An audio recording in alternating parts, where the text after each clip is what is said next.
Ma femme m'a filmé pendant que je faisais une crise de stress post-traumatique, puis elle a envoyé la vidéo au service de protection de l'enfance en leur disant que j'étais trop violent pour m'occuper de nos enfants.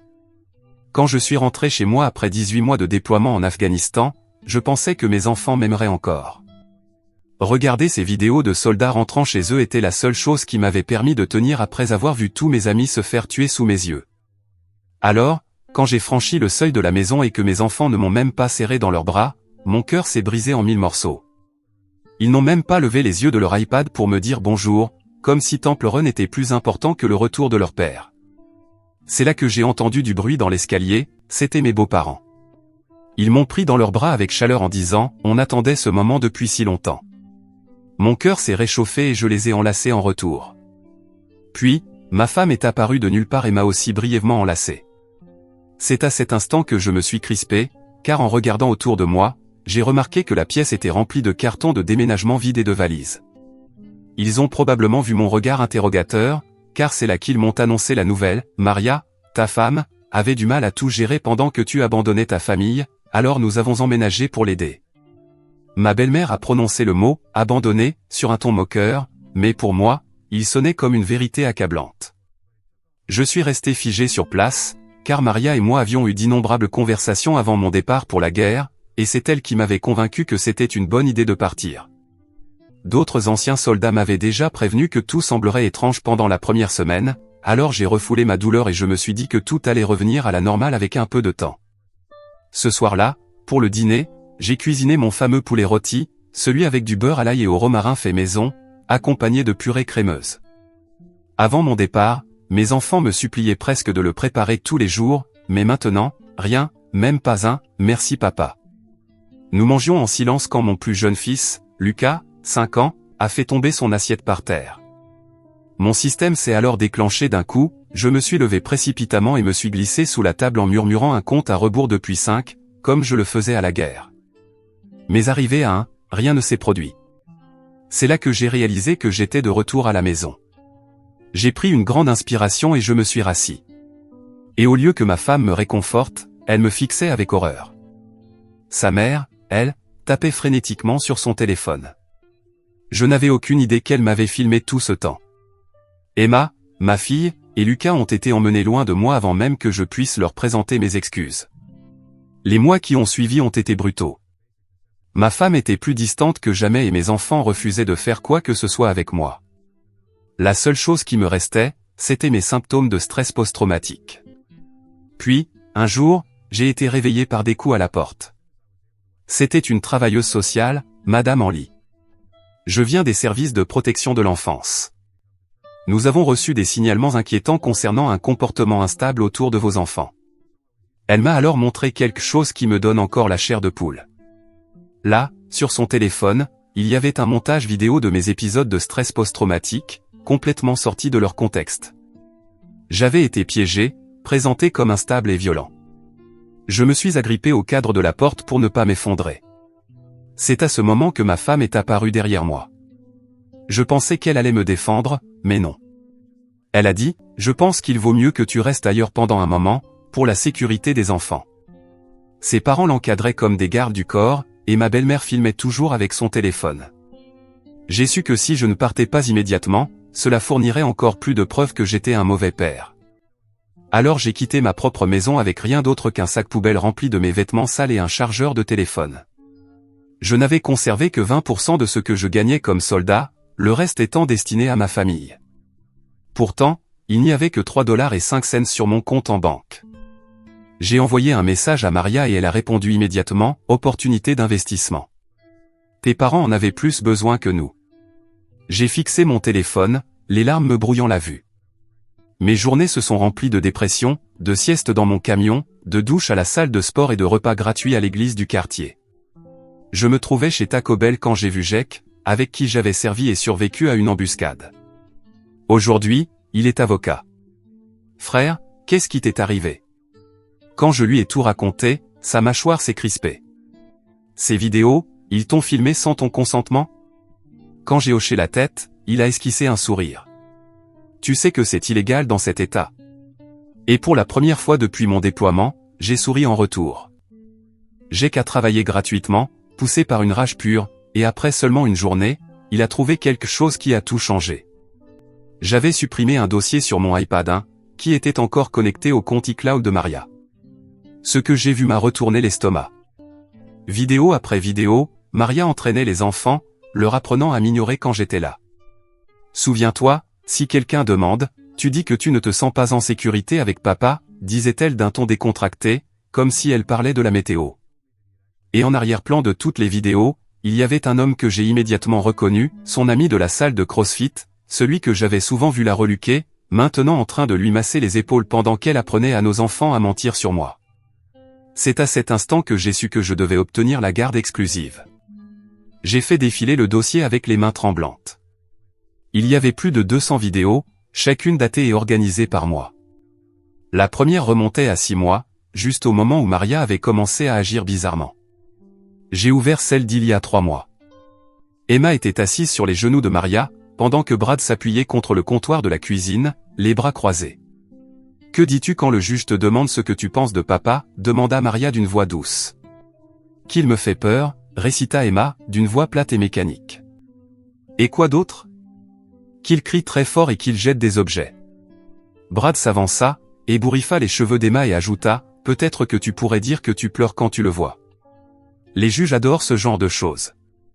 Mes mains tremblaient si fort que j'ai failli laisser tomber l'iPad. Jake me l'a pris, son visage s'assombrissant à mesure qu'il regardait les vidéos. Nous sommes restés assis dans cette cabine du Taco Bell pendant 3 heures, à passer en revue vidéo après vidéo. Chacune montrait Maria en train d'entraîner les enfants à quoi dire, comment se comporter, quels mensonges raconter. Brad apparaissait dans la majorité des vidéos, donnant toujours des idées, touchant constamment l'épaule de Maria ou jouant avec ses cheveux. « Il faut demander immédiatement une garde d'urgence », dit Jake en sortant déjà son ordinateur portable. C'est un cas typique d'aliénation parentale. Aucun juge ne pourra ignorer ça. Mais lorsque nous avons déposé la requête le lendemain matin, les choses ne se sont pas passées comme prévu. Les parents de Maria avaient engagé Robbie Patterson, l'un des avocats spécialisés en droit familial les plus chers de l'État. Il est arrivé au tribunal vêtu d'un costume qui devait valoir plus que mon pick-up.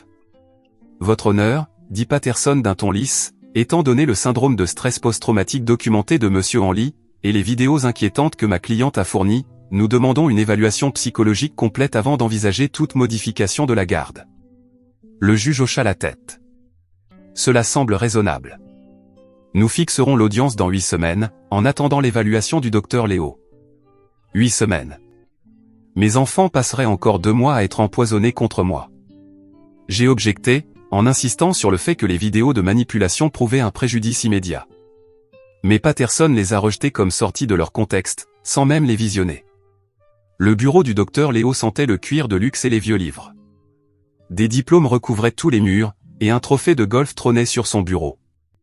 Il m'a posé des questions sur mon déploiement, mon enfance, mon mariage. J'ai essayé de rester calme et mesuré. Puis j'ai remarqué une photo sur son étagère. Le docteur Léo, en tenue de tennis, posait aux côtés de Carole, apparemment lors d'un événement dans un club de campagne. « Vous connaissez ma belle-mère » ai-je demandé prudemment. Il a regardé la photo et sourit. « Oh oui, Carole et moi jouons en double tous les dimanches. Une femme formidable. » Mon estomac s'est noué, mais j'ai gardé un visage neutre. Toute plainte aurait semblé paranoïaque.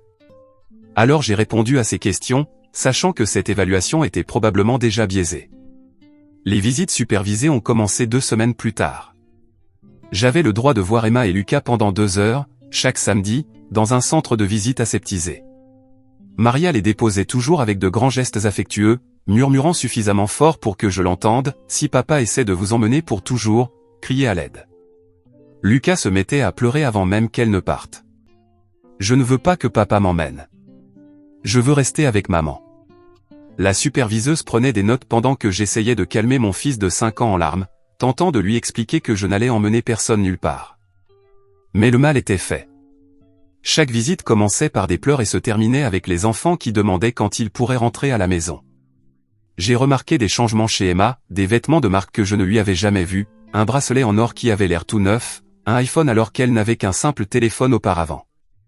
Quand je lui ai demandé d'où venaient ces choses, elle a simplement haussé les épaules, « C'est Brad qui m'achète tout ça. » C'est gentil de sa part, ai-je dit entre mes dents. Est-ce que Brad vit avec vous maintenant? Parfois, lui et maman partagent une chambre. Jake a essayé d'obtenir les dossiers scolaires et médicaux des enfants, tout ce qui aurait pu montrer les conséquences de la situation. Mais chaque demande rencontrait un mur. L'école exigeait le consentement des deux parents. Le cabinet médical avait égaré les fichiers. Même leur enseignante, Madame Bell, qui avait toujours été chaleureuse, évitait désormais mon regard quand j'attendais à la sortie de l'école. Puis l'enquêteur de Jake a découvert quelque chose. Brad Morrison avait un casier judiciaire, 2 ordonnances restrictives de la part d'anciennes compagnes, toutes deux ayant des enfants, une condamnation pour fraude il y a 5 ans, usurpation d'identité, escroquerie à la carte de crédit. Nous avons préparé une requête pour soumettre ces informations au tribunal, pour montrer qui vivait réellement avec mes enfants. Patterson a immédiatement rejeté la motion. Votre honneur, cela relève d'une attaque personnelle sans rapport avec l'affaire. Monsieur Morrison n'est pas partie prenante dans cette affaire de garde. Rejeté, dit le juge. Concentrons-nous sur les parents, maître. Pendant ce temps, Maria commençait à poster sur les réseaux sociaux des photos d'elle, l'air exténué, avec des légendes parlant de mère célibataire courageuse, qui s'occupe de tout toute seule.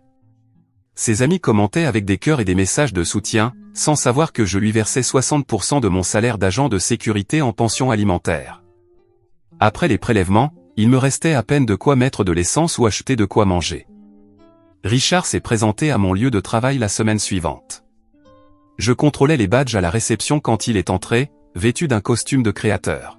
« Votre superviseur est disponible ?» demanda-t-il à la réceptionniste, assez fort pour que tout le monde entende. « J'ai des inquiétudes au sujet de l'un de vos agents de sécurité. Un vétéran potentiellement dangereux. » Mon superviseur m'a convoqué 1 heure plus tard. « Marcus, je vous mets en service de nuit. Moins de contact avec le public. »« Monsieur, il ment. »« Je n'ai jamais. » »« Je ne dis pas que vous avez mal agi, mais nous ne pouvons pas prendre de risques. » Le service de nuit signifiait que je ne pouvais même plus voir mes enfants à l'école, ni leur faire signe de loin. Mon monde s'est réduit à l'obscurité et au bâtiment vide. Lors d'une visite du samedi, Lucas est monté sur mes genoux pendant qu'Emma coloriait à la table. Il jouait avec ses petites voitures quand il a soudainement chuchoté « Papa, Brad frappe maman quand il est en colère. » Mon corps entier s'est tendu d'un coup. La superviseuse leva les yeux de sa tablette. « Que as-tu dit, mon grand ?» Les yeux de Lucas s'écarquillèrent. « Rien. Je ne suis pas censé le dire. Maman a dit de ne jamais le dire à personne. »« Ce n'est pas grave, » ai-je murmuré doucement, même si une rage brûlante montait en moi. « Tu peux tout dire à papa » ai-je chuchoté doucement, mais il secoua la tête frénétiquement avant de retourner à ses petites voitures. La superviseuse prit une nouvelle note. Jake découvrit d'autres bombes financières, des cartes de crédit à mon nom auxquelles je n'avais jamais souscrit, plus de 30 000 $ de dettes accumulées pendant que j'étais en mission à l'étranger, dans des magasins où je n'étais jamais allé, des restaurants où je n'avais jamais mangé. La société de cartes de crédit m'informa que je devais porter plainte à la police, prouver qu'il s'agissait d'une fraude, mais cela reviendrait à accuser Maria, et Patterson en ferait un nouvel argument pour me faire passer pour instable. Mon salaire d'agent de sécurité était ponctionné à 60%, il ne me restait quasiment rien pour vivre.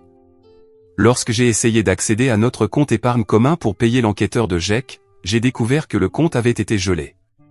Maria affirmait que je cachais des avoirs, que je déplaçais de l'argent pour éviter les pensions. L'ironie était cruelle, je vivais dans mon camion pendant qu'elle affirmait que je dissimulais de la richesse. Un matin, l'enquêteur de Jake surveillait la salle de sport de Maria quand il frappa le jackpot, des images de vidéosurveillance datant de 3 mois, donc 2 mois avant mon retour. Maria, Brad, Carol et Richard étaient assis au bar à jus de la salle, des papiers étalés devant eux. L'enquêteur n'avait pas pu obtenir l'audio, mais le langage corporel était clair, Carol pointait du doigt les documents, Brad hochait la tête, Maria semblait incertaine, jusqu'à ce que Richard pose sa main sur son épaule. « Ils ont planifié tout ça, » dit Jake en étudiant la vidéo, « avant même que tu rentres. » L'audience préliminaire fut un désastre. Carol produisit des photos de moi au stand de tir, affirmant que cela prouvait une tendance à la violence. « C'est une formation obligatoire pour mon travail, protestai-je. Néanmoins, Patterson déclara, cela démontre une familiarité avec les armes qui inquiète ma cliente. Le juge ordonna des cours de gestion de la colère avant toute décision sur la garde. 16 semaines de plus. 4 mois supplémentaires à regarder mes enfants se faire retourner contre moi. L'enseignante d'Emma prit enfin contact, mais pas officiellement. Elle appela le bureau de Jake depuis son téléphone personnel. « Je ne peux pas témoigner sans ordre du tribunal, dit-elle, mais Emma échoue dans 3 matières. C'était une élève brillante avant. Et ce qu'elle écrit dans son journal, elle dessine sa famille, mais son père est toujours gribouillé en noir. » Le docteur Patterson, le thérapeute des enfants, prit un risque encore plus grand. Elle appela Jake en privé, la voix tremblante, « Je pourrais perdre ma licence pour ça, mais ces enfants sont gravement affectés. » Le conditionnement est évident. Lucas a recommencé à faire pipi au lit. Emma montre des signes d'anxiété sévère. Mais mes rapports sont modifiés avant d'arriver au tribunal. Nous avons essayé d'obtenir son témoignage, mais il fallait un ordre de la cour, encore une motion, encore un retard. La déposition fut notre première vraie percée. Maria était assise en face de Jake, Patterson à ses côtés, une greffière tapant chaque mot. Jake la guida prudemment à travers la chronologie, avec méthode. Puis il aborda la visite de la protection de l'enfance. « Vous avez dit avoir été choqué par les vidéos qu'ils vous ont montrées ? » ?»« Oui, complètement choqué. »« Mais vous saviez qu'elle existait avant l'arrivée des services ? » ?»« Non, je... » Elle s'arrêta, réalisant son erreur. « Je veux dire, je savais que Richard était inquiet, mais... » Objection, lança immédiatement Patterson, déforme le témoignage. Mais le mal était fait. La greffière avait tout tapé. Brad commença à récupérer les enfants à l'école. L'ordonnance restrictive m'interdisait d'approcher à moins de 150 mètres, mais je pouvais l'apercevoir depuis la rue. Il ébouriffait les cheveux de Lucas, portait le sac à dos d'Emma, une figure paternelle parfaite. D'autres parents lui souriaient, lui faisaient signe, ignorant que cet homme avait 2 injonctions pour violence domestique. Mes comptes bancaires furent gelés. Ensuite, Maria affirma que je cachais de l'argent de mon déploiement, que je plaçais des fonds à l'étranger. Jake prouva que chaque cent avait été investi dans le restaurant raté de Richard. Mais le gel des comptes demeura, le temps que le tribunal enquête. « Qu'est-ce qu'ils peuvent encore me prendre ?» demandai-je un soir à Jake, assis dans son bureau entouré de papiers. « On est proche, dit-il. L'audience d'urgence est la semaine prochaine. Le juge doit voir les vidéos de conditionnement. Toutes. Sans montage. » L'audience d'urgence devait être une formalité, juste une nouvelle manœuvre de retard. Mais Jake avait préparé quelque chose de spécial. Il avait synchronisé les vidéos de conditionnement avec la chronologie, montrant leur escalade, l'implication croissante de Brad, les changements dans le comportement des enfants. « Votre honneur, dit Jake, je souhaite diffuser la pièce numéro 47. » La vidéo remplit l'écran de la salle d'audience. Carol était assise avec Maria à la table de la cuisine, Brad en arrière-plan. Carol glissa une enveloppe à travers la table. « Cela garantira que tu obtiens la garde exclusive, dit-elle distinctement. Ton père et moi prendrons en charge les frais juridiques. Une fois que tu auras la garde, toi et Brad pourrez vendre la maison, repartir de zéro. » Maria prit l'enveloppe, la regarda à l'intérieur. « Maman ? C'est exactement ce qu'il te faut pour assurer ton avenir et celui des enfants, sans lui. » Le juge se pencha en avant. Patterson objecta, affirmant que la vidéo avait été modifiée, peut-être même truquée. L'expert témoin de Jake, un spécialiste en criminalistique numérique, témoigna pendant 1 heure sur les méthodes d'authentification, démontra l'impossibilité technique d'un faux. Puis vint le point de bascule. Vidéo après vidéo fut diffusée, Emma pleurant pendant que Maria lui disait que papa était dangereux, Lucas étant entraîné à dire qu'il avait peur, Brad suggérant des phrases précises, des accusations spécifiques. 200 vidéos. 6 mois d'aliénation systématique. Maria se mit à pleurer au milieu de la projection. De vraies larmes, pas celles travaillées qu'elle postait sur les réseaux sociaux. « Je veux parler au tribunal, dit-elle soudain. Patterson lui agrippa le bras, « Maria, je vous déconseille fortement. » Elle le repoussa. « Je ne peux plus faire ça. » Un silence tomba sur la salle. « Ils m'ont forcé, dit-elle, la voix brisée. Mes parents, ils ont dit que si je ne coopérais pas, ils me détruiraient, qu'ils prendraient tout, qu'ils s'assureraient que je ne revois jamais mes enfants. Ils avaient Brad prêt, tout le plan en place. Je voulais juste que Marcus rentre à la maison. Je n'ai jamais voulu tout ça. » Richard se leva d'un bond, « Elle ment. Elle est instable. Assieds-toi. » Monsieur Thompson, dit le juge d'un ton sec. Maria continua, les mots jaillissant sans interruption, les menaces, la manipulation, l'argent, comment ses parents avaient contrôlé toute sa vie, comment ils considéraient Marcus comme inférieur, comment ils avaient attendu son déploiement pour frapper. Brad, c'était leur idée, quelqu'un qu'ils pouvaient manipuler, quelqu'un qui ferait ce qu'il voulait. Mais il est violent, il m'a fait du mal, il a blessé les enfants, et je l'ai laissé faire, parce que j'avais plus peur de mes parents que de n'importe quoi d'autre. Le juge en avait entendu assez. En raison des preuves présentées, je confie immédiatement la garde temporaire des enfants à Monsieur Henley. Madame Henley n'aura droit qu'à des visites supervisées, en attendant une évaluation complémentaire. Monsieur et Madame Thompson sont interdits de tout contact avec les enfants mineurs, dans l'attente de l'enquête. Carol hurla, Richard menaça de poursuivre tout le monde, Patterson tenta de garder le calme pendant que les agents de sécurité intervenaient. Brad, lui, avait déjà disparu. Il avait quitté la salle pendant le témoignage de Maria, probablement en route vers une autre région. L'enquêteur de GEC confirma plus tard qu'il s'était enfui pour éviter le mandat d'arrêt lié à une affaire de fraude. Quelques heures plus tard, j'ai récupéré mes enfants. Vraiment récupéré, sans superviseur, sans limite de temps. Lucas m'a serré si fort que j'en avais du mal à respirer. Emma a pleuré, mais ce n'étaient pas les mêmes larmes. C'était du soulagement, peut-être simplement l'épuisement d'avoir porté tant de mensonges pendant si longtemps. « Je suis désolé, papa, murmura-t-elle, je ne pensais pas ce que j'ai dit. » Je lui ai répondu, « Je sais, ma chérie. Je sais. » Maria est entrée en thérapie intensive la semaine suivante. Une vraie thérapie, pas celle imposée par la cour. Elle devait désapprendre toute une vie de contrôle parental. Les enfants ont aussi commencé une thérapie, avec la docteure Patterson, désormais libre d'agir comme il faut. Carol et Richard ont engagé de nouveaux avocats, des coûteux, mais leurs amis du club de golf ont rapidement pris leur distance. Fraude, conspiration, manipulation de témoins, mise en danger d'enfants, les accusations s'accumulaient, leur réputation s'écroulait. Ils ont hypothéqué leur maison pour payer les frais juridiques, vendu leur résidence secondaire, liquidé leur compte de retraite. 6 mois plus tard, je me suis assis dans une autre salle d'audience, pour l'audience finale de la garde. Maria était assise en face de moi, mais l'hostilité avait disparu. Elle avait l'air plus saine, plus claire, comme si un poids avait été levé.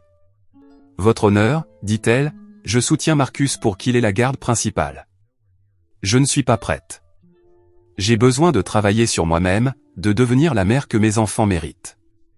Je sais que Marcus prendra soin d'eux pendant ce temps. » Le juge approuva. Garde principale pour moi. Visite supervisée pour Maria, avec possibilité de visite non supervisée au fil de sa thérapie. Le procès de Carol et Richard était prévu pour le mois suivant. Ils avaient déjà tout perdu, leur argent, leur réputation, leur influence. Ce jour-là, je suis rentré chez moi avec mes enfants. Vraiment chez nous. Lucas me parla de l'école depuis la banquette arrière. Emma me montra son bulletin de notes en progrès. Les notes remontaient. Des trucs d'enfants normaux. Magnifiquement banals. Ce soir-là, j'ai cuisiné mon célèbre poulet rôti, celui au beurre à l'ail et au romarin. Cette fois, Lucas m'a aidé à écraser les pommes de terre. Emma a mis la table sans que je lui demande. On a mangé ensemble, en discutant, en riant. Pas d'iPad. Pas de conditionnement. Pas de mensonge entre nous. Papa, demanda Emma pendant que je l'abordais, est-ce que tu vas rester pour toujours maintenant? Pour toujours et à jamais, ma princesse. Pour toujours et à jamais. Et pour la première fois depuis mon retour d'Afghanistan, je le croyais vraiment. Les semaines suivantes ont été comme marcher sur un champ de mines. Chaque matin apportait de nouveaux défis, de nouvelles tentatives pour saboter la garde. Carol et Richard n'abandonnaient pas sans se battre. Et ils avaient des ressources que je n'avais pas. Le premier signe d'ennui est arrivé quand j'ai essayé d'inscrire Emma au programme périscolaire de son école. L'administratrice a regardé son écran, puis m'a regardé avec confusion. « Je suis désolé, monsieur Henley, mais nos dossiers indiquent que vous n'avez pas les droits éducatifs. »« C'est impossible, j'ai la garde principale. » Elle a tourné son écran vers moi. Et là, un document déposé quelques jours avant l'audience d'urgence, signé par Maria, me retirant tout pouvoir de décision scolaire. Plus tard, nous avons découvert que Carol avait fait signer à Maria des dizaines de documents pendant les dernières semaines, créant une fausse piste administrative qui prendrait des mois à démêler. Lucas a commencé à faire des cauchemars. Il se réveillait en hurlant après sa mère, puis s'excusait aussitôt, comme si montrer un quelconque attachement à Maria était une trahison envers moi. La docteure Patterson travaillait avec lui 2 fois par semaine, démêlant lentement les dommages psychologiques. Il me montrait les dessins qu'il faisait pendant les séances, des bonshommes bâtons au visage en colère, étiquetés « Papa », debout au-dessus de petites silhouettes. Lorsqu'on l'interrogeait sur ces dessins, Lucas se refermait complètement. Le conditionnement est profond, expliqua la docteure Patterson lors d'une réunion parentale. Il a été programmé pour vous percevoir comme une menace. Il faudra du temps pour reconstruire cette confiance. Pendant ce temps, Emma s'enfermait dans le silence. Elle restait à table à tripoter son assiette, parlant à peine. Quand je lui demandais comment s'était passée sa journée, elle répondait par un seul mot. Ma fille vive et bavarde, celle dont je me souvenais avant le déploiement, avait été remplacée par une coquille vide. 3 semaines après le début de notre nouvelle vie, j'ai reçu un appel de l'école. Emma ne s'était pas présentée en première heure. La panique m'a saisi tandis que je fonçais vers l'école, appelant son téléphone encore et encore. Sans réponse. Je l'ai retrouvée assise seule à un arrêt de bus, 6 rues plus loin, toujours en uniforme. J'allais chercher maman, dit-elle doucement quand je me suis assis à côté d'elle. Brad a dit que si jamais j'avais besoin de m'échapper, je devais l'appeler. Mon sang s'est glacé. Quand est-ce qu'il t'a dit ça? Avant que tu reviennes. Il m'a donné un téléphone. Il a dit que c'était notre secret. Elle sortit un vieux téléphone à clapet de son sac à dos. L'enquêteur de GEC l'a plus tard rattaché à un lot acheté avec des cartes de crédit volées. Brad avait planifié des issues de secours. Il préparait ma fille depuis des mois. La pression financière s'intensifia. Malgré la garde, les prélèvements sur mon salaire continuaient. L'avocat de Maria multiplia les motions, invoquant des retards administratifs. Mon salaire net suffisait à peine pour l'essence et les courses. Et puis la transmission de mon camion commença à lâcher, je ne pouvais pas me permettre de réparer le camion. Je marchais avec Emma jusqu'à l'école, puis prenais 2 bus pour aller travailler. Carole trouvait toujours de nouveaux moyens de s'immiscer dans notre vie. Elle se présentait à l'école des enfants pendant la pause déjeuner, se postait juste à l'extérieur de la propriété, faisant signe à travers la clôture. L'école ne pouvait rien faire, puisqu'elle ne pénétrait pas sur les lieux. Emma rentrait à la maison bouleversée, ne comprenant pas pourquoi sa grand-mère ne pouvait plus la voir.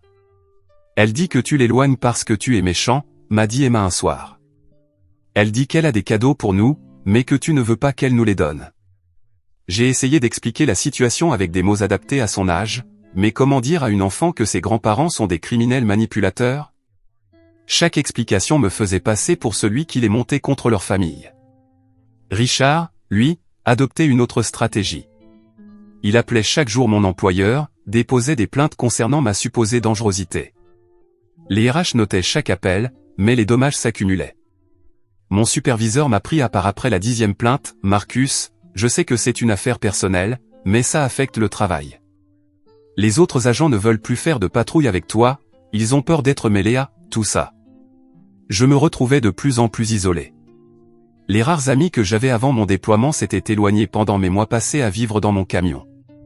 Jake restait mon seul pilier, mais il avait son cabinet à faire tourner. La solitude me rongeait dans les moments calmes, quand les enfants dormaient et que la maison me semblait vide.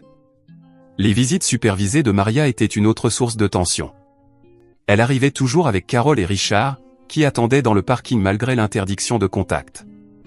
La superviseuse, une femme épuisée nommée Denise, faisait de son mieux pour gérer la situation. Mais Maria passait les 2 heures à pleurer, suppliant les enfants de lui pardonner.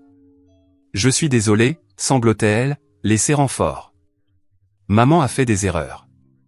Maman a besoin que vous disiez au juge que vous voulez rentrer à la maison. » Lucas pleurait avec elle, tandis qu'Emma restait raide, déchirée entre les réponses qu'on lui avait apprises et ses véritables émotions.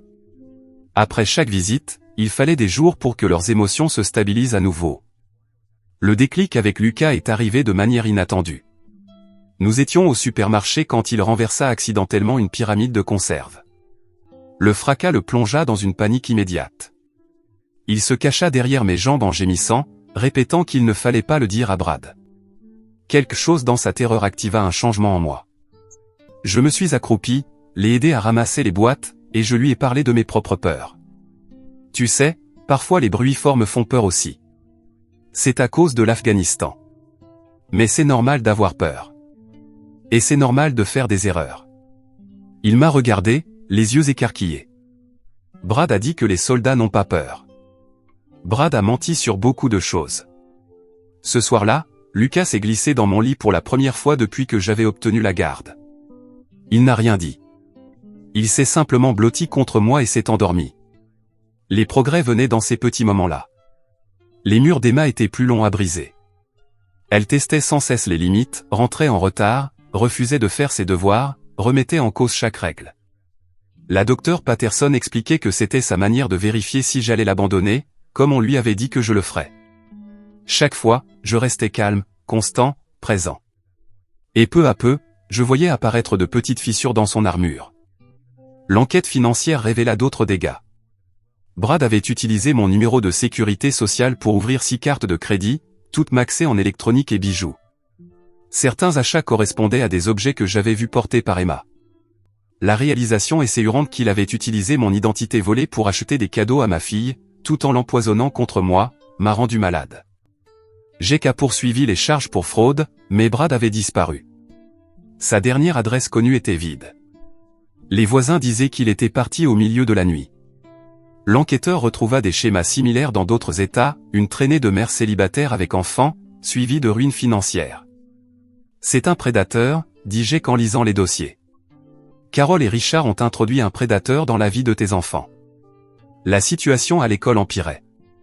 Les notes d'Emma, qui s'étaient pourtant améliorées, replongèrent. Son enseignante me convoqua pour une réunion. Elle me montra des rédactions, des thèmes sombres, des images violentes, de la confusion sur l'identité et l'appartenance. Le conseiller scolaire recommanda une thérapie intensive, mais ma mutuelle ne la couvrait pas. Un fardeau financier de plus que je ne pouvais supporter. Puis vint une lettre du nouvel avocat de Maria. Pas Patterson, il s'était retiré après l'audience d'urgence, mais un jeune avocat plus agressif. Il contestait l'ordonnance de garde, affirmant que Maria avait été contrainte lors de sa confession au tribunal. En pièces jointes, des affidavits signés par Carol et Richard me décrivaient comme un maître manipulateur, celui qui aurait orchestré toute la situation. C'est insensé, dis-je à Jake en lisant le dossier. Ils disent que j'ai fabriqué ces vidéos. Ils sont désespérés, répondit Jake. Le procès pénal approche. Ils doivent te discréditer comme témoin. Le stress commença à affecter mes performances au travail. Je dormais à peine, inquiet constamment pour les enfants, absorbé par les batailles judiciaires. Je commençais à faire des erreurs, petites au début, oublier d'enregistrer les badges visiteurs, rater des rondes programmées. Mais dans la sécurité, de petites erreurs peuvent avoir de grandes conséquences. Mon superviseur me convoqua après que j'eus oublié de sécuriser une porte de quai. Marcus, j'ai été patient. Mais ça ne fonctionne plus. Je te mets en congé administratif sans solde. Reprends ta situation personnelle en main. Congé sans solde signifiait plus aucun revenu.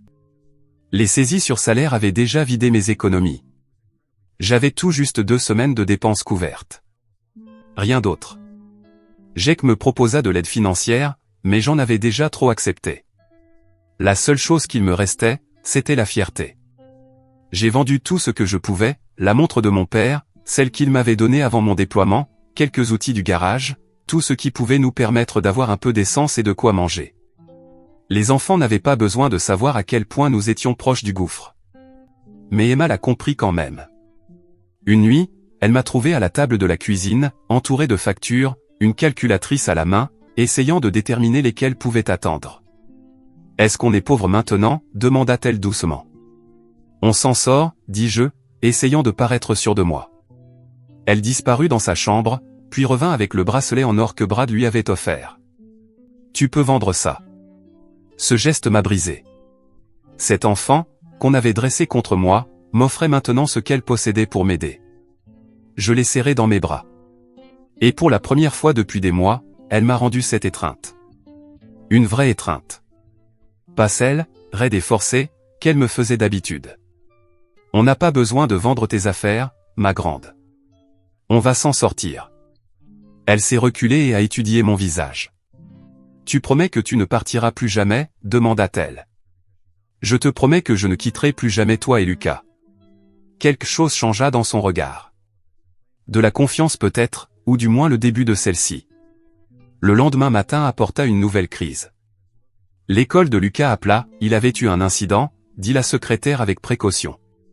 Quand je suis arrivé, je l'ai trouvé dans le bureau du directeur, sa chemise déchirée, le visage strié de larmes. Il avait attaqué un autre élève qui avait dit que son père était un mauvais soldat. Il a dit que tu criais sur les gens. Il a dit que Brad avait dit à sa maman que tu étais dangereux. Le poison de Brad continuait de se répandre, même en son absence.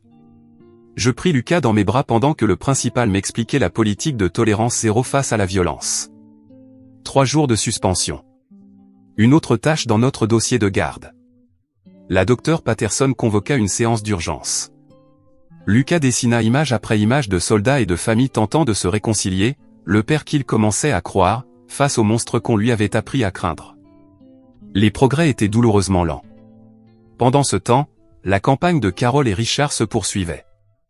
Ils n'avaient pas le droit de contacter les enfants directement, mais ils trouvaient des moyens détournés, des cadeaux livrés à la maison sans adresse d'expéditeur, des cartes glissées sous la porte, toujours avec les mêmes messages, vous êtes aimés, vous nous manquez, vous êtes éloignés injustement.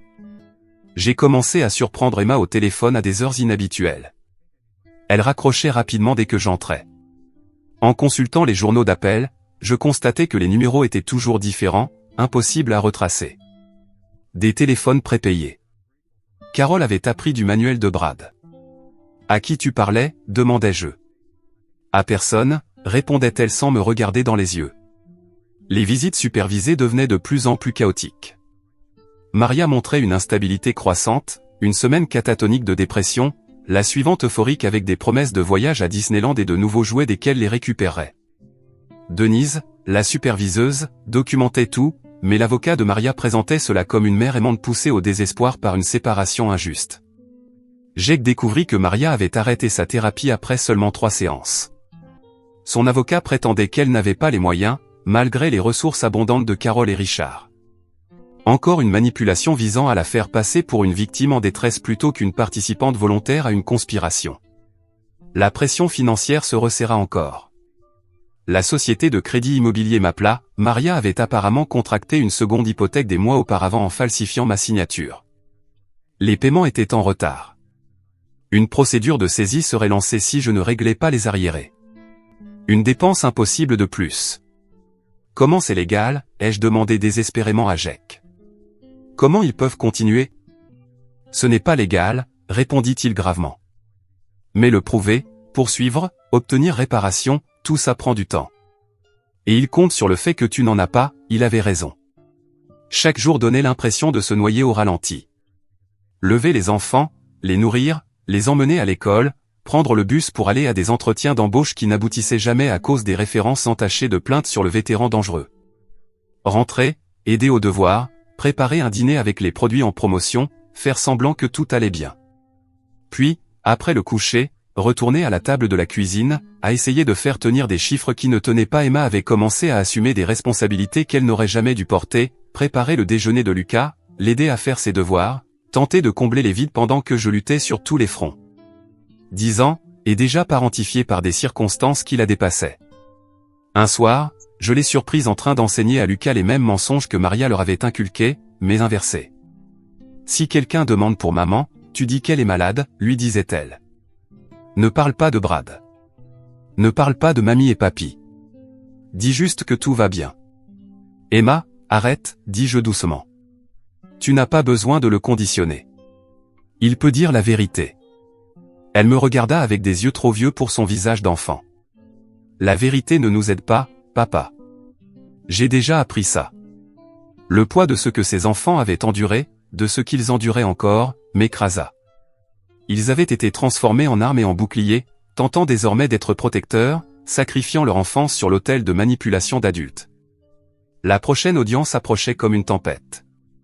L'avocat de Maria avait déposé 17 requêtes différentes, nécessitant des réponses, coûtant temps et argent. Jake travaillait 18 heures par jour, mais nous savions que c'était une guerre d'usure. Ils essaient de t'épuiser, expliquait Jake. Rendre tout ça tellement cher et épuisant que tu accepteras un compromis, garde partagée, pension réduite, n'importe quoi pour que ça s'arrête. Mais je ne pouvais pas.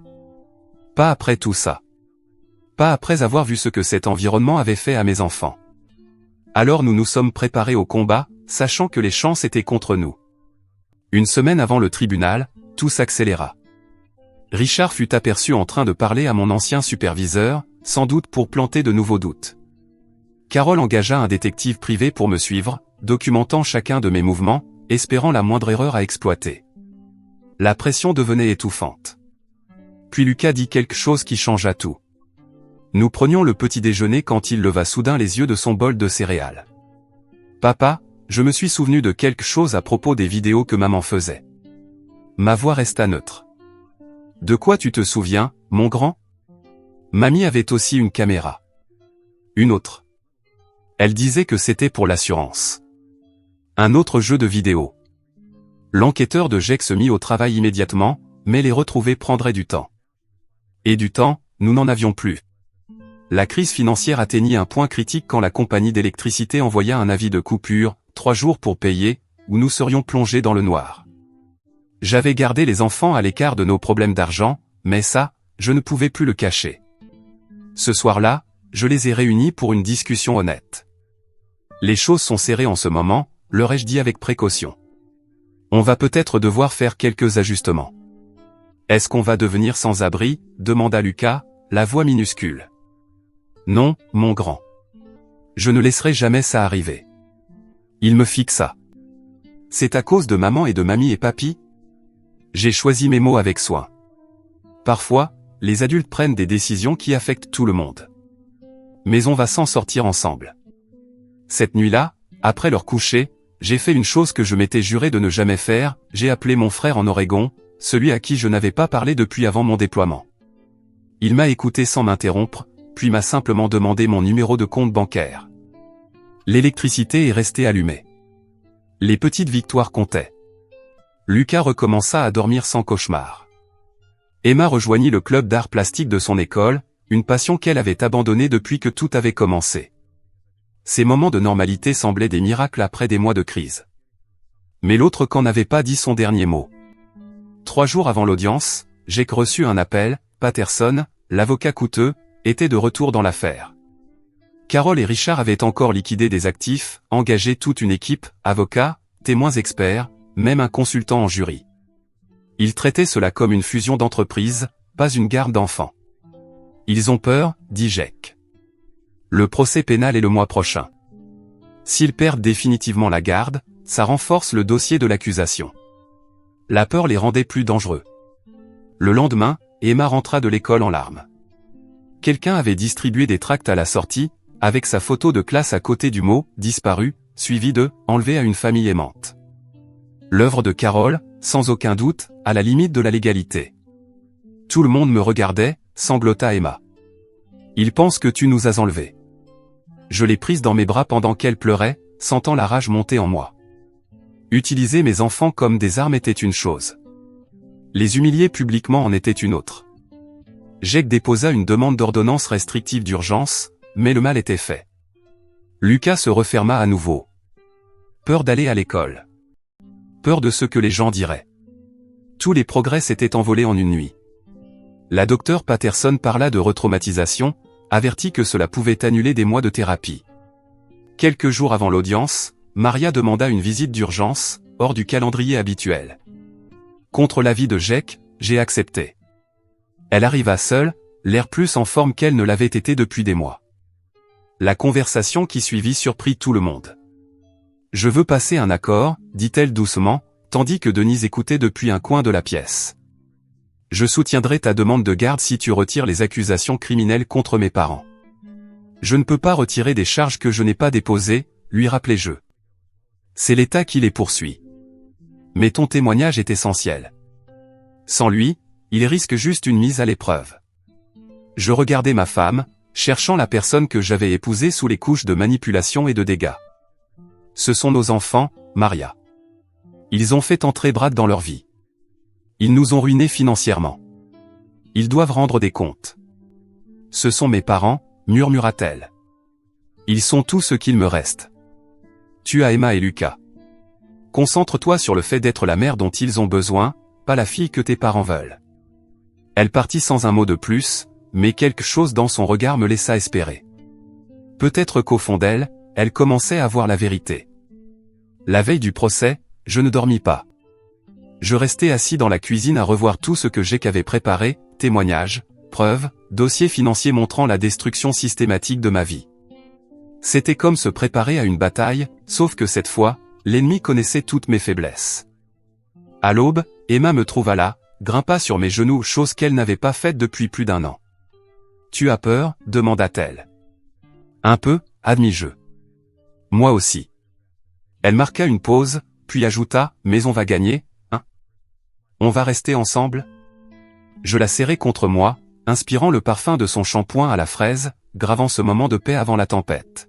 « On va se battre pour ça, ma chérie. C'est tout ce qu'on peut faire. » Le soleil se leva, projetant de longues ombres à travers la fenêtre de la cuisine. Je me préparais à la bataille qui allait déterminer notre avenir. Gagner ou perdre, j'avais tout donné pour protéger mes enfants. Et au final, c'est tout ce qu'un parent peut faire. Le matin du procès arriva avec une surprise. Jake m'appela à 5 heures, la voix chargée d'urgence. Il avait reçu un colis anonyme contenant une clé USB. Le contenu me fit trembler alors que je regardais sur son ordinateur portable. Carole avait effectivement conservé ses propres enregistrements, pas seulement des sauvegardes, mais des vidéos la montrant en train de coacher Maria sur comment manipuler les enfants. Couche sur couche de manipulation, documentée de sa propre main. Dans une vidéo, elle était assise avec Brad à la table de la salle à manger, glissant des liasses de billets vers lui. 20 000 maintenant, 40 quand Marcus perdra la garde, dit-elle clairement. Continue juste à jouer le rôle du petit ami aimant.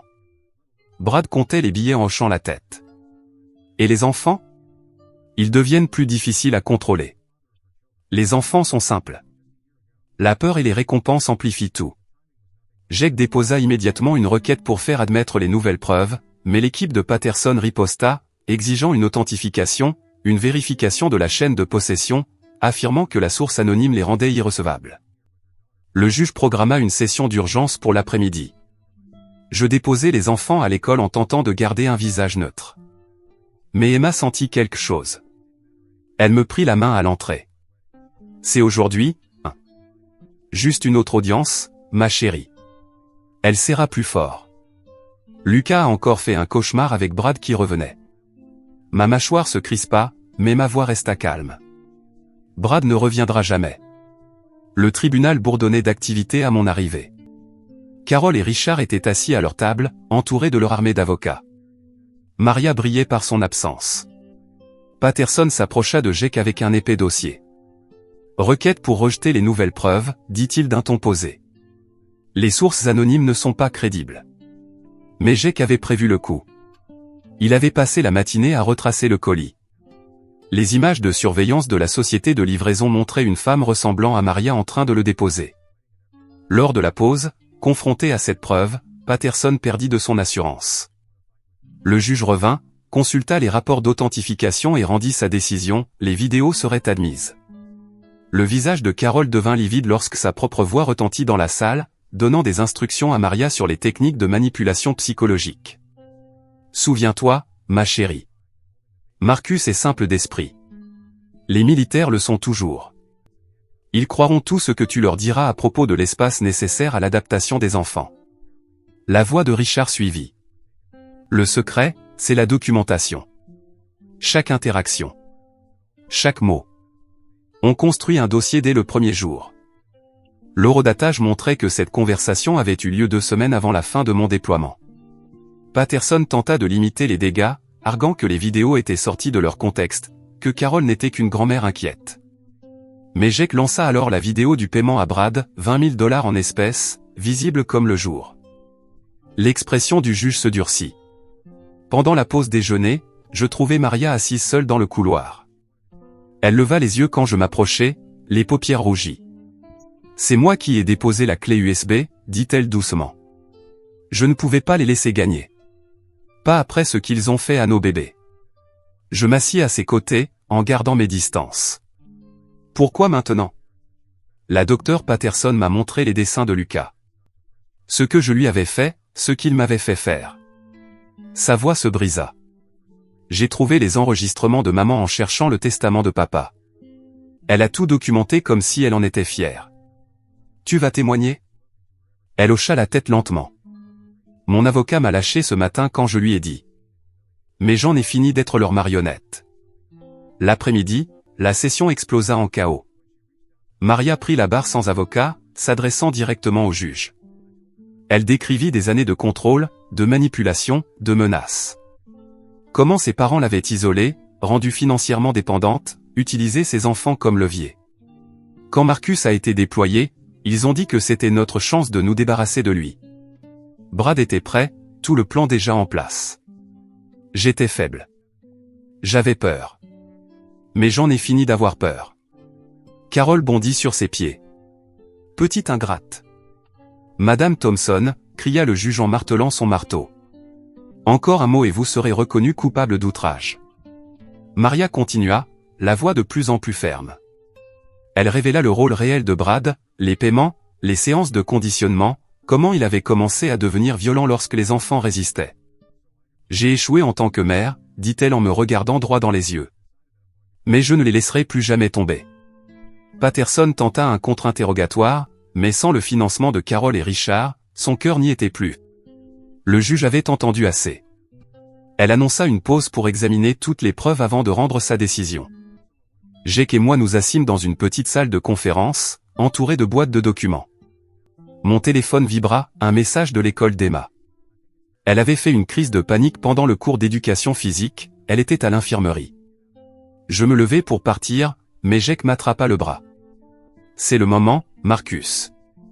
Le verdict. Tu ne peux pas manquer ça.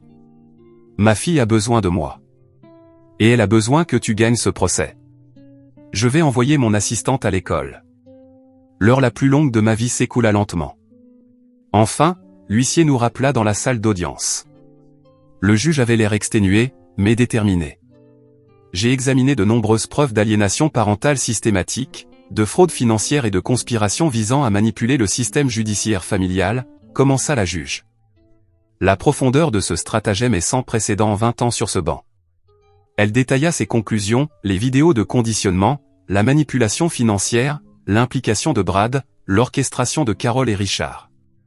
Chaque point menait vers une conclusion inévitable. Monsieur Henley conserve immédiatement la garde légale et physique exclusive des enfants mineurs. Les visites supervisées de Madame Henley se poursuivront, sous réserve de la fin d'une thérapie intensive et de cours de parentalité. Monsieur et Madame Thompson sont définitivement interdits de tout contact avec les enfants mineurs. Le cri de Carol résonna dans la salle d'audience. Richard se jeta vers moi, mais les huissiers l'arrêtèrent. Tandis qu'on les escortait hors de la pièce, le masque soigneusement construit de Carol s'effondra complètement. « Tu as détruit notre famille » hurla-t-elle à Maria. « Tu n'existes plus pour nous. Tu es morte. » Maria tressaillit, mais resta debout, ferme.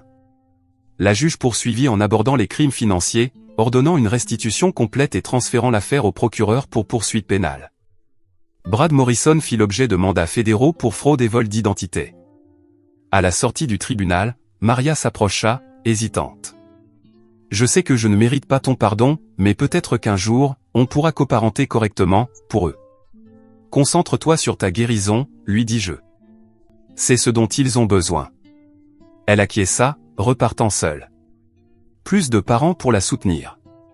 Plus de Brad pour la manipuler. Pour la première fois de sa vie, elle était véritablement seule. Je fonçai à l'école d'Emma, la trouvant recroquevillée dans le bureau de l'infirmière. Elle se jeta dans mes bras. « Je croyais que tu ne viendrais pas. Je croyais que le juge allait nous renvoyer. »« Jamais, ma chérie. C'est fini. On a gagné. » Elle recula, scrutant mon visage. « Vraiment fini? Plus de tribunal? Vraiment fini. » Ce soir-là, j'ai rassemblé les enfants et je leur ai expliqué la décision avec des mots simples, ils allaient rester avec moi. Ils verraient leur maman de temps en temps, quand elle irait mieux. Les grands-parents ne pourraient plus les embêter. Lucas grimpa sur mes genoux. Et Brad? Brad a des ennuis avec la police. Il ne reviendra pas, tant mieux, dit Emma, les yeux brillants. J'espère qu'il ira en prison pour toujours. La semaine suivante vit défiler une série d'enquêteurs, le FBI pour l'usurpation d'identité, les procureurs d'État pour la fraude, les services de protection de l'enfance pour les évaluations finales. Chaque entretien, chaque document renforçait le dossier contre Carole, Richard et Brad. L'enquêteur de GEC finit par localiser Brad au Nevada, où il fut arrêté alors qu'il tentait de reproduire le même scénario avec une autre mère célibataire. Il fut extradé pour être jugé, 37 chefs d'accusation pour fraude, vol d'identité et mise en danger d'enfants.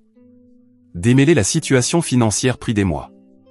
Chaque carte de crédit contestée, chaque dépense frauduleuse examinée. L'hypothèque secondaire que Maria avait falsifiée nécessita des procédures juridiques longues pour être annulée. Lentement, douloureusement, nous avons remonté la pente. Mon ancien emploi refusa de me reprendre, encore souillé par le poison de Richard. Mais un vétéran qui avait entendu mon histoire m'offrit un poste dans sa société de sécurité, meilleurs horaires, meilleurs salaires, une direction compréhensive. Les enfants pouvaient enfin me voir en plein jour. La docteure Patterson continua de travailler avec eux. Les cauchemars de Lucas s'estompèrent progressivement. Ses dessins passèrent de gribouillis sombres à de véritables scènes enfantines. Les notes d'Emma remontèrent, son éclat revenait petit à petit. La guérison n'était pas linéaire, mais elle était réelle. Maria se jeta dans la thérapie avec une détermination désespérée. Ses visites supervisées évoluèrent, des excuses en larmes à de vraies interactions. Elle apprit à être présente sans les submerger, à respecter des limites qu'elle-même n'avait jamais connues. Le procès de Carole et Richard devint un cas d'école dans les tribunaux familiaux. Les preuves étaient accablantes, conspiration, fraude, manipulation de témoins, mise en danger d'enfants. Leurs amis du club de golf disparurent comme de la fumée. Leur réputation, soigneusement cultivée, fut réduite en poussière. Le verdict tomba un mardi, coupable sur tous les chefs. Carole écopa de 3 ans de prison, Richard de 4. Leurs biens furent liquidés pour couvrir les dommages et les frais de justice. L'empire qu'ils avaient bâti sur la manipulation s'effondra totalement. Brad accepta un accord, 18 mois de prison fédérale et restitution complète en échange de son témoignage contre Carole et Richard. Il s'avéra que ma famille n'était pas leur première cible, juste la plus élaborée. 6 mois après le jugement de garde, je me tenais dans ma cuisine à préparer le dîner. Lucas mit la table sans qu'on le lui demande. Emma bavardait à propos de son cours d'art plastique, excitée par une exposition à venir. Des heures normales. Paisibles. Papa, demanda Emma pendant le repas, tu crois que maman sera un jour normal? Je choisis mes mots avec soin. Elle fait tout pour aller mieux. Et c'est tout ce qu'on peut faire. Je suis content qu'elle ait dit la vérité, ajouta Lucas en chuchotant. Même si c'était effrayant. Maria leur avait envoyé des lettres via la docteure Patterson. Pas pour les manipuler. Juste pour reconnaître ses erreurs et exprimer un espoir pour l'avenir. Les enfants n'étaient pas encore prêts à répondre, mais ils avaient gardé les lettres. Un progrès. Ce soir-là, après les histoires du soir et les bisous de bonne nuit, je m'assis sur le porche avec une tasse de café. La maison était calme. Paisible. Plus besoin de me méfier. Plus besoin de tout documenter.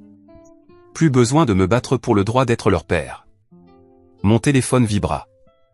Un message de GEC, Brad avait été condamné à 2 ans de prison fédérale, suivi de probation et de restitution. Une autre pièce de justice servie. Je pensais répondre, puis reposer le téléphone. Demain apporterait d'autres défis. Les enfants avaient encore à guérir. Moi aussi, je devais gérer mon stress post-traumatique. Maria avait encore un long chemin à parcourir. Mais ce soir, mes enfants dormaient en sécurité dans leur lit, rêvant des rêves d'enfants normaux. La lumière du porche attirait des papillons de nuit, dansant en rond autour de l'ampoule. Je les observais un moment, pensant au schéma, au cercle vicieux, à la façon dont les gens se piégeaient dans leurs propres orbites destructrices. Mais les cycles pouvaient être brisés. Mes enfants en étaient la preuve. À l'intérieur, je les vérifiais une dernière fois. Lucas s'était étalé sur son lit, des soldats en plastique posés sur sa table de chevet. Emma dormait, blottie contre l'éléphant en peluche que je lui avais envoyé d'Afghanistan, celui qu'elle avait ignoré à mon retour.